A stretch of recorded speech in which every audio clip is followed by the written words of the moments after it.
আসসালামু আলাইকুম। Welcome to cyber defence. আজকে আমাদের ভিডিওর প্রধান টপিক হলো হোয়াই উই লার্ন প্রোগ্রামিং, অর্থাৎ আমরা কেন প্রোগ্রামিং শিখি। প্রোগ্রামিং কেবল কোড লেখা নয়, এটি সমস্যা সমাধান, অটোমেশন, নতুন কিছু তৈরি করা এবং ভবিষ্যতের জন্য নিজেকে প্রস্তুত করার একটি গুরুত্বপূর্ণ দক্ষতা। প্রথমে আমরা বুঝে নিই প্রোগ্রামিং বলতে কী বোঝায়। সহজভাবে বললে প্রোগ্রামিং হলো কম্পিউটারকে ধাপে ধাপে নির্দেশনা দেওয়া, যাতে সে নির্দিষ্ট নিয়ম অনুসারে কাজ করতে পারে। কম্পিউটার মানুষের দেওয়া নির্দেশনা অনুসারে কাজ করে, তাই এখানে ক্লিয়ার লজিক বা পরিষ্কার যুক্তিভিত্তিক চিন্তা অত্যন্ত গুরুত্বপূর্ণ। অর্থাৎ প্রোগ্রামিং শুধু সিনট্যাক্স শেখা নয়, এটা স্ট্রাকচারাল থিঙ্কিং বা গঠনমূলক চিন্তা করার একটি পদ্ধতি। মানুষের আইডিয়া থেকে লজিক তৈরি হয়, লজিক থেকে কোড হয় এবং কোডের মাধ্যমে কম্পিউটার অ্যাকশন সম্পন্ন করে। এখন প্রশ্ন হলো, আমরা কেন প্রোগ্রামিং শিখি? প্রোগ্রামিং শেখার উদ্দেশ্য শুধু প্রোগ্রামার হওয়া নয়, বরং টেকনোলজি বোঝা, রিপিটেড কাজ সহজ করা এবং ক্যারিয়ার ভ্যালু তৈরি করা। আজকের পৃথিবীতে ফোন, ওয়েবসাইট, ব্যাংকিং এবং আরও অনেক ডিজিটাল সিস্টেমের পেছনে প্রোগ্রামিং কাজ করে। তাই কেউ সফটওয়্যার ইঞ্জিনিয়ার না হলেও প্রোগ্রামিং সম্পর্কে ধারণা রাখা বর্তমান সময়ে একটি মূল্যবান সক্ষমতা। প্রথম কারণ হলো প্রোগ্রামিং আমাদের টেকনোলজি বুঝতে এবং নিয়ন্ত্রণ করতে অনেক বেশি হেল্প করে।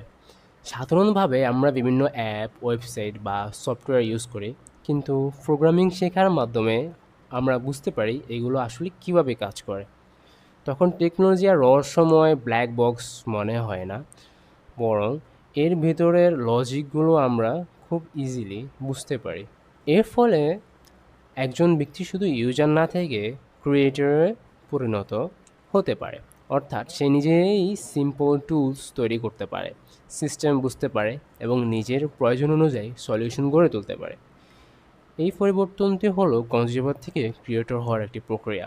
দ্বিতীয় কারণ হলো অটোমেশন, যা আমাদের ডে টু ডে লাইফে রিপিটেড যে কাজগুলো থাকবে সেগুলোকে অনেক সহজ করে দেয়। উদাহরণ হিসাবে দ্বিতীয় কারণ হলো অটোমেশন, যা রিপিটেড ওয়ার্কগুলোকে অনেক বেশি সহজ করে দেয়। উদাহরণ হিসাবে আমরা বায়োমেট্রিক অ্যাটেন্ডেন্স সিস্টেমের কথা বলতে পারি। এখানে একজন ব্যক্তি ফিঙ্গারপ্রিন্ট দেয়, সিস্টেম নির্ধারিত নিয়ম অনুযায়ী আইডেন্টিটি চেক করে এবং অ্যাটেন্ডেন্স স্বয়ংক্রিয়ভাবে মার্ক হয়ে যায়।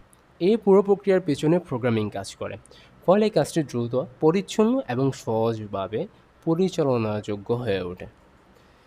এটি দেখায় যে প্রোগ্রামিং বাস্তব জীবনের ম্যানুয়াল কাজকে এফিশিয়েন্ট সিস্টেমে রূপান্তর করতে পারে।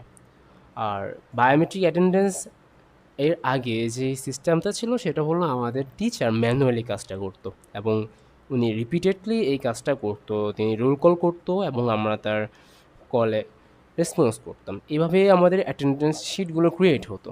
সো এটা অনেক বেশি সময়বহুল একটা কাজ। বাট যখন আমরা প্রোগ্রামিংয়ের মাধ্যমে একটা বায়োমেট্রিক ডিভাইস এখানে সেট করে দিলাম এবং কিছু প্রোগ্রামিং সেট করে দিলাম, এই কাজটা খুব বেশি ইজি হয়ে গেল আমাদের জন্য এবং অনেক বেশি এফিশিয়েন্ট হয়ে গেল। তৃতীয় কারণ হলো ক্যারিয়ার ভ্যালু। বর্তমান জব মার্কেটে শুধুমাত্র একটা ডিগ্রি থাকাই অনেক সময় যথেষ্ট নয়, এর পাশাপাশি এক্সট্রা স্কিল থাকাও গুরুত্বপূর্ণ। প্রোগ্রামিং এমন একটি স্কিল যা একজন ক্যান্ডিডেটকে অন্যদের তুলনায় বেশি প্রস্তুত ও সক্ষম হিসাবে উপস্থাপন করতে পারে। যদি দুজন প্রার্থীর মধ্যে শুধু যদি দুজন প্রার্থীর মধ্যে একজনের শুধু ডিগ্রি থাকে এবং অন্যজনের ডিগ্রির পাশাপাশি প্রোগ্রামিং স্কিলও থাকে, তবে প্রোগ্রামিং জানা ক্যান্ডিডেট সাধারণত বেশি প্রমিসিং মনে হবে তাকে। কারণ প্রোগ্রামিং স্কিল বোঝায় যে আমার ক্যান্ডিডেট যিনি আছেন তিনি অনেক বেশি অ্যাডাপ্টেবল, টেকনিক্যাল এনভায়রনমেন্টে তিনি কমফোর্টেবল এবং নতুন কিছু শেখার মানসিকতা তার আছে। সবশেষে বলা যায় প্রোগ্রামিং শেখার তিনটি প্রধান গুরুত্ব রয়েছে।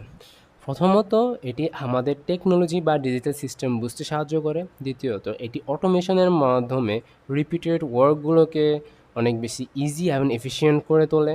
তৃতীয়ত, এটি ক্যারিয়ারে বাড়তি ভ্যালু যোগ করে এবং একজন স্টুডেন্ট বা জব সিকারকে আরও অনেক বেশি প্রতিযোগিতামূলক করে তোলে।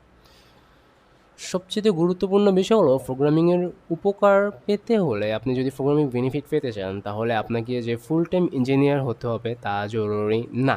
এটি এমন একটি প্র্যাকটিক্যাল স্কিল যার লং টার্ম ভ্যালু আছে এবং যা আমাদের সফটওয়্যার ড্রিভেন ফিউচারের জন্য প্রস্তুত করে। ধন্যবাদ সবাইকে।